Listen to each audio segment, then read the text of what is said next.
All right, welcome back.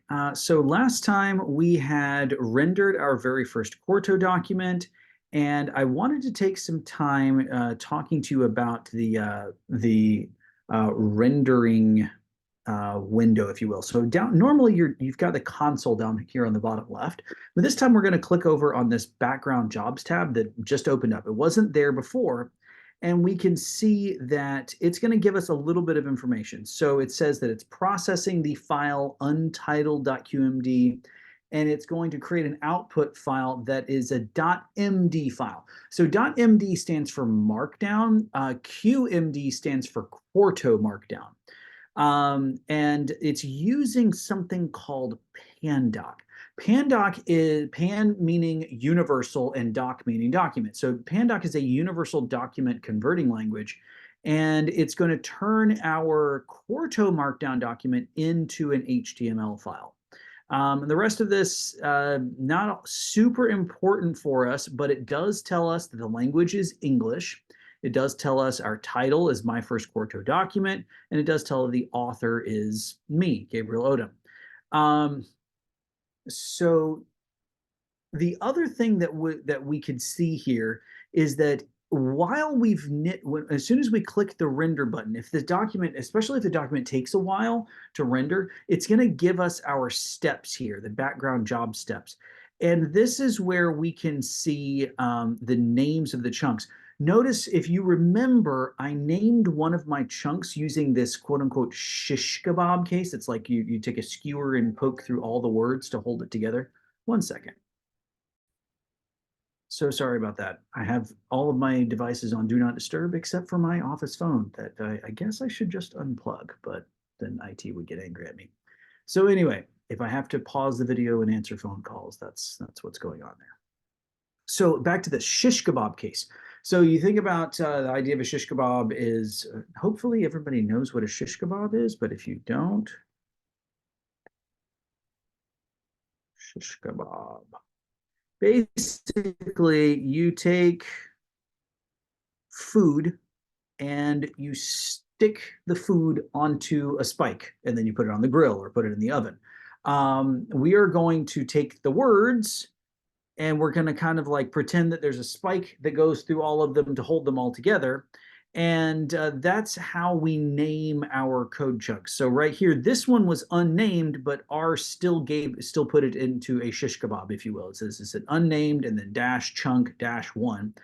And then it gives us this little message that says it has options. Well, where do the options come from? So right here, we've got an option down here that says echo is equal to false, similar right here. So echo, and it's being resolved to a logical value, which we'll get into what that means a little bit later, but the logical value being false, okay? So we've already inspected this. This is our final product. And this is where I give you an exercise. So I want you to compare the three code chunks. So let's see, this is three code chunks that I think I've only got two in here right now. But figure out what the other options are doing. So let's go back up here. We've got some code chunks in this document here. We've got this one, and we're adding different options to these code chunks. So what is important here when you're building your own report is that you're going to be using a docx file. So this is Microsoft Word. And I'll say this again, the purpose for this is so that I can turn on track changes and leave comments and edits in your document, and you'll see exactly what I'm talking about. It is difficult to do that with an HTML file. It's possible, but it's a lot of extra work, and it doesn't allow me to have like really, really specific feedback on a single word or a single phrase. I would just be kind of adding digital sticky notes to various parts of the document. If you turn in a docx file, it allows me to have very granular feedback over what you're turning in. And that's going to end up, it's going to help all of us because I get to be more specific in my feedback, and then you get to kind of understand why I'm giving you the comments that I'm giving you. Okay, so one of the other things to think about, I'll go ahead and close this now. And when I do, you should see that the stop sign will stop it. It'll no longer be waiting for changes. So I'll close this. And I think I have to close this as well. Okay, yeah, now it says no background jobs are currently running. So I'll go back to the console.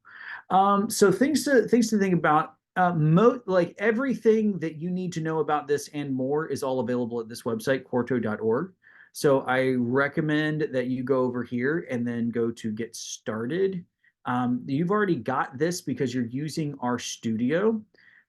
So install Quarto, then check out the tutorials. So there's tutorials on Hello Quarto. So this is giving you the basics of how to work with Quarto in various different languages. So super helpful here. And let's click on the guide right here. So this is a whole bunch of very comprehensive tutorials. We could honestly spend like half a semester on Quarto alone. We're not going to. We just need to understand the basics so that we can write our reports. So this is super helpful though, Quarto cheat sheet. And I've got a screenshot of the cheat sheet here or a screenshot of part of the cheat sheet down here, but I want to make sure that you guys have access to the whole thing. And I think I have a screenshot of one of the older versions of the cheat sheet. So this is part of the markdown cheat sheet. So this is helping you understand how to type in the part that's just actual English. So if you type plain text, you end up with plain text.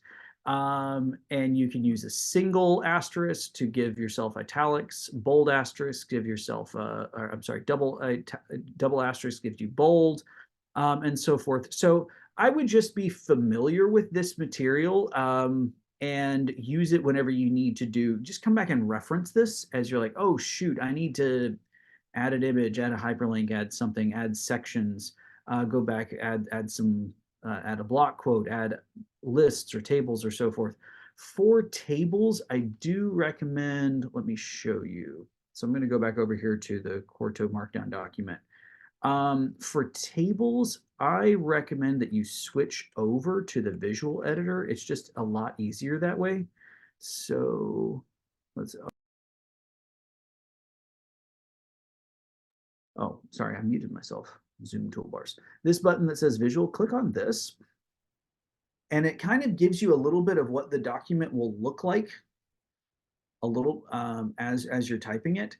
I do want you to stay with source most of the time because it's going to help you type that. It's going to help get you familiar with typing the documents better and give you some experience of doing what you need to do. But this is where I am going to say that the visual editor is superior, and that is with tables. So if I have to go to table, it is so much nicer to insert a table this way. So my caption is my example table.